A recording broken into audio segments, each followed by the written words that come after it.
Oh guys, eto na naman no, meron na naman bagong witty answer si Kiko Barzaga dito sa statement ni ni BBM. Sabi ni BBM, "We have to follow the law, otherwise whatever we do is not legitimate.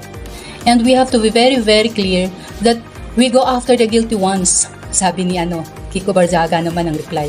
"It's easy for you to say when you are the one deciding who is and isn't guilty, Mr. President."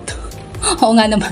Kasi talaga naman sa panahon na to, siya talaga ang siya talaga yung humahatol kung sino guilty. So punta tayo dito sa mga dito sa mga comment dun sa niya. Binuksan ko kasi itong FB ni Kiko Barzaga. Ito mga comment. Sabi ni Hobert Hofilena, "Galing ng tirado mo kung Kiko Barzaga." Galing talaga. Sabi naman ni Carlos Ferrer, "Sometimes we have to bend the law according to the one." According kay Marcos. Oo, pala-bend talaga naman sila ng law Mula nung umupo, talagang taga-bend ng law. Sabi ni Uncover PH, "Correct.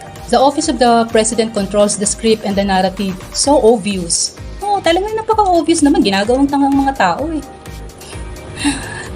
Sabi ni Dexter Dumlao, "Philippines versus Marcos and allies." Ganun na nga nangyayari ngayon. Halos lahat na ng mga Pilipino talagang kontra na sa sa Marcos.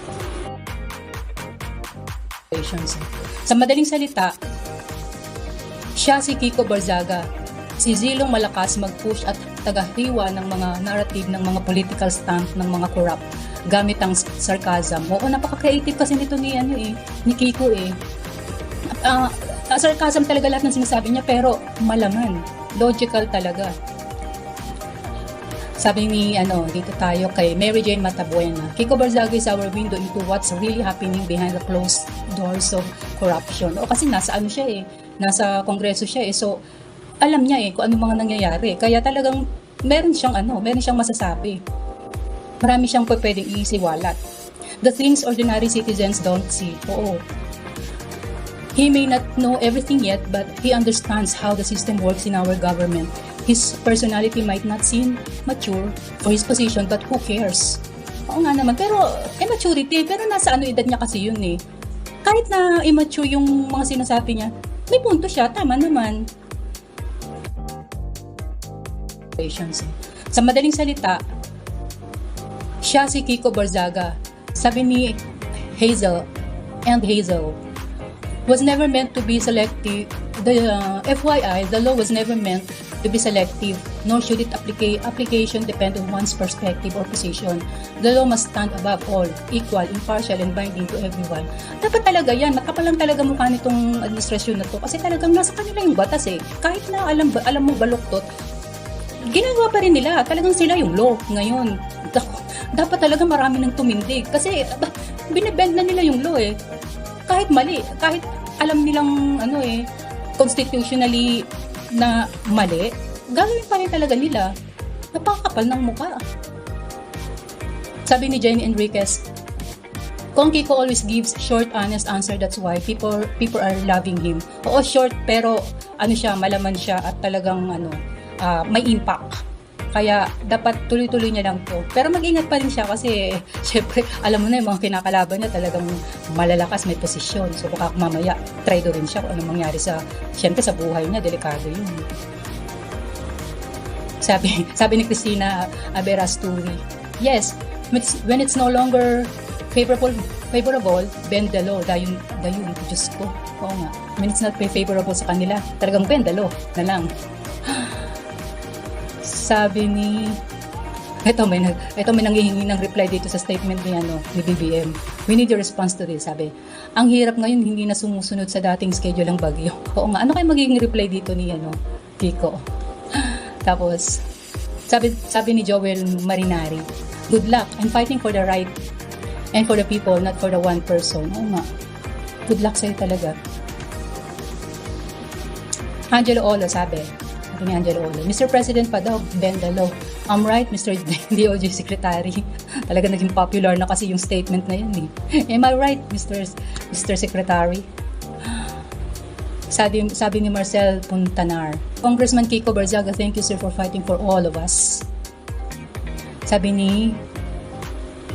Kel Payumo, he is responsible and guilty among his subordinates. Talaga naman, obvious. Maliwanag pa sa sikat ng araw. Bakit ba, hindi pa talagang, singilin, di ba? Chito Mundas, he has to be blamed. All down the line are just only small crocodiles. Talaga. Kasi, mga lang yan, mga maliliit na buhaya lang yan. O kumbaga, sabi nga ni Senator Marcoleta, manguhuli ka mga isdang maliliit. Huliin mo yung malalaki. Di ba? Ni Cherry Pie, BBM always says the coherent narrative but does the opposite. Oo. Pero hindi naman siya coherent. Ewan ko. Hindi nagsasabi ng coherent narrative, tingin ko, si BBM. Rene Reyes, go Kiko, meow meow, we are for you. Oo. Tama. Yun lang guys, panoorin naman natin tong kay yung comment naman ni yung parang analysis naman nito ni Saskay Kiko Barzaga. Panoorin niyo. Ni Cherry Pie, BBM always says the coherent narrative but does the opposite. Oo. Pero hindi naman siya coherent. Ewan ko. Si Kiko pa, ang lakas ng loob. You almost brought our country to war. Chava. Bakla. And 10 million people already watched the video. You almost lost Mindanao and bring our country to war against China. I think it was I think the Gen Zs should be proud of Kiko. Kasi to be honest, sa mga Gen Z, we never had that in our generation. Naka-age naming congressman. Na anak. Kasi yung mga ka-age naming congressman noon, mga nepo baby din katulad ni Kiko. Pero hindi sila ganyan. So, I think if there's anything that the Gen Z should be proud of their generation, it is in their generation na nagkaroon ng isang Kiko Barzaga. Yeah. O kita mo, ano na nangyari doon sa anak ni Lori Legarda? Nakalimutan na. O, di ba? Pumalag yung nasundan mo ba yun? Pumalag yung DE. Ano sabi?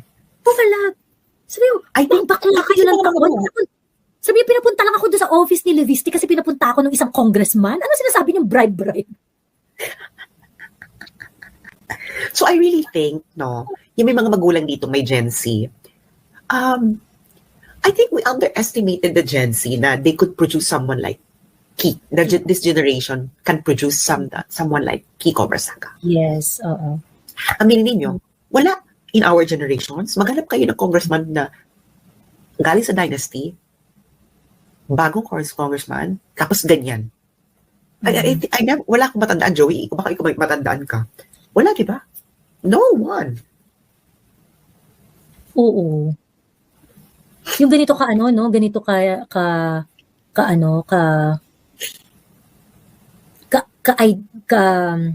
passionate at saka self-aware. Ka self-aware.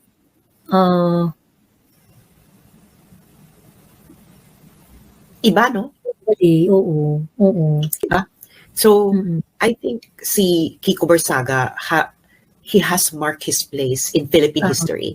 And kayo mga magulang, never, always remember, lalo na may mga Gen Z, always, may mga Jose Rizal ng Gen Z. Kiko Barzaga is the Kiko Barzaga of Gen Z. So, I really think na let your Gen Z children, make sure that your Gen Z children learn about Kiko Barzaga because that is a man of integrity. So, maraming salamat po. At muli, ito po. Thank you for watching. Please like, share, and subscribe. God bless.